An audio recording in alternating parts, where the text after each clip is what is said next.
Hi learners, welcome to IoT design and applications. So in this session we are going to see the operating systems for IoT.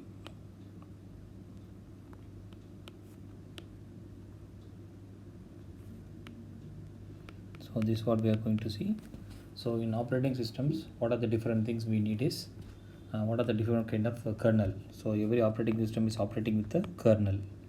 So usually kernel, they are divided into multiple things like monolithic. This type of kernels are monolithic, then layered approach, then microkernel,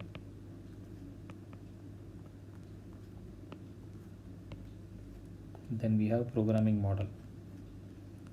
Anyway, so in the monolithic kernel, this is lacks of modularity, so no modularity will be there. So modularity is absent, comma, and it's complex, so it's very complex. So that is what this monolithic kernels are doing. Layered approach, so here we have two things called as kernel mode and user mode. Usually kernel and user mode separately. So this is on the layered approach. So microkernel, this is one of the preferred model for most of the IoT operating systems. So preferable model here. It has limited set of tools. In kernel mode, it also operates under kernel and user mode, but limited operations. So mostly limited operations. Limited ops. So we prefer usually going for a microkernel. So this is what the microkernel will be useful for this Internet of Things.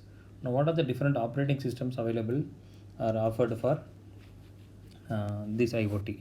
So IoT OS, so far what are the different things available in IoT OS? So main thing, before operating systems we have a simple bootloader with application. So this is considered as an operating system. So these are more in number. So if you take real-time operating system for example, so there are more than 3000 operating systems in the world. So this is the first kind of model available for embedded IoT systems. Later on, 10 years back, we were having an operating system called as TinyOS. So the same as the system says that it is tiny, so the operating system is very small, but the problem is it is outdated now. So as on date it is outdated. So now it is in 2020, it's almost outdated. So no support for the latest IoT devices. So no support for IoT devices. So this is the main problem in this TinyOS. Now next OS that what we have been seeing these days is Contiki OS. So in this next 2 weeks we will be mainly considering only on the Contiki OS and their application. So this is so popular because it supports very wide variety of sensor devices. So many IoT devices it supports, and even in so many automotive devices also it supports. So this is the industry becomes towards this Contiki OS operating system. Next thing, another thing is coming up is called as RIoT. So this is RIoT OS. This again it's also popular nowadays because it is of the limited memory footprint popular, and this is also being used in most of the IoT devices. So that's why this is also popular. Then one more thing is FreeRTOS. So as we say, the first point saying that bootloader with this, just FreeRTOS, the real-time operating system, just 4 or 5 files. That's it. Will make the entire operating system. It's very simple, but it lacks many issues and functionalities are very less. So that is the main problem here. So in this session, we are going to consider mainly on the Contiki operating system. In the next 2 weeks, 5th week and 6th week, we are going to consider this Contiki operating system. Okay, so now in each and every OS we have so TinyOS. So just write down each and every OS benefits. So TinyOS is based on monolithic. So it is a monolithic kernel. Then it uses a programming language called as NESC. NESC means Network Embedded System C compiler. So we call Networked Embedded System C compiler. So that's what we call it as NESC. So it has algorithms, it has protocols, it has device drivers, and it has a file system, and even a shell also it has. So these are the things it has, but it is actively not being maintained. So that is the main issue with TinyOS. So next thing is we have ContigyOS. So in ContigyOS we have, so now we are in Contigi NG-OS, that is next generation operating system. So it is based on layered architecture. So Contigi is based on layered architecture in the sense that it has a kernel mode and a user mode. It uses C and C++ support. It supports both C and C++. You might have seen it. So we are using proto threading. So it is based on proto threads. As we have discussed these days, it is based on proto threads. It has a IP stack. So that is micro IP stack it has. That is internet protocol stack it has, and it has device drivers, and it has proto threading system we have seen, and it provides communication APIs. Communication APIs it provides. So there are so many advantages here, and code replacement can be during runtime. So code replacement during runtime. So when the sensors are running or IoT devices are running, during the runtime itself we can able to modify the code so that the sensors will be running with the new set of code after the programming. So this is what ContigyOS do.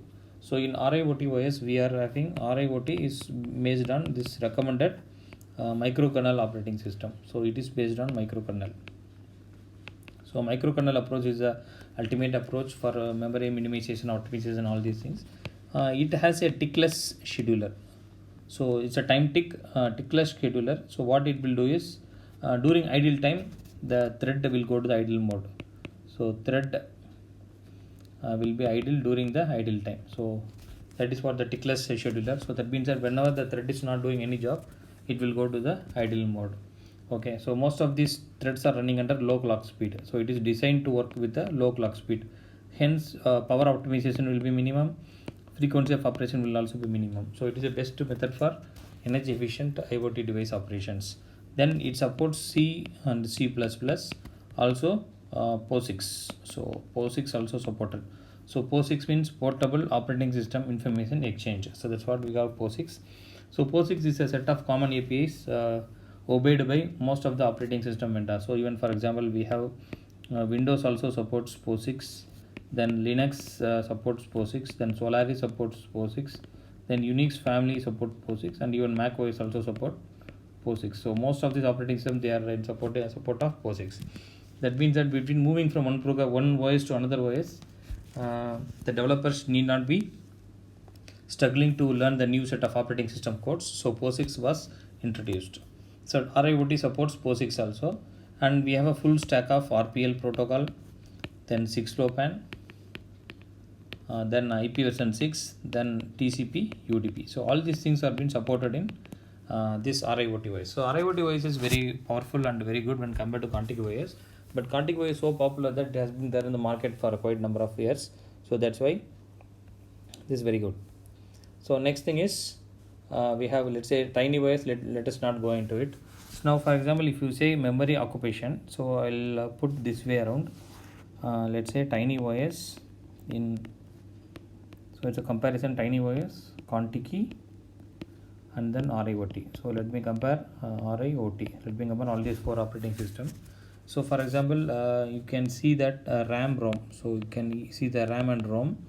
So in TinyOS we have less than 1 KB is a RAM and less than 4 KB is the ROM. So 4 kilobytes and 1 kilobytes. Here in ContigyOS less than 2 KB and ROM is less than 30 kilobytes. So that is slightly bulkier. Here it's approximately 1.5 kilobytes is the RAM and 5 kilobytes is the ROM. So that is what here in RIoT-OS. So it's multi-threading. So multi-threading is supported. So there is no support for multi-threading. Here also no, but we are using proto thread. So proto thread means the threads which doesn't have any stack memory. So that is proto threads, and here it supports multi-threading. Yes. So then modularity. So here we have modularity between the operating systems. Here no modularity. Here partially modularity support. So modularity means we develop a code and the same code will be reused for a later time. So but here in RIoT it supports the complete modular. So programming language, it uses NESC-C, it uses C and C++ partially, it uses complete C++. So there is a different things in the comparison. So these are the different things that have been compared for the three operating systems: TinyOS, ContigyOS, and RIoT-OS. So here it is programming. So these are the different operating systems available for RIoT, and there are most of these operating systems, they use the same resources that's available for the IoT devices.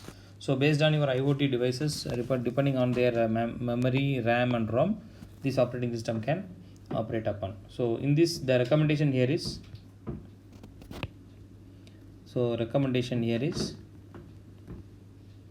since ContigyOS is popular, so we can use ContigyOS. So since ContigyOS have a next generation, so we have we'll be doing everything, the network related thing, on ContigyNG operating system. Okay, so thanks for listening to this video. Hope we will have some more videos in line. So thank you very much.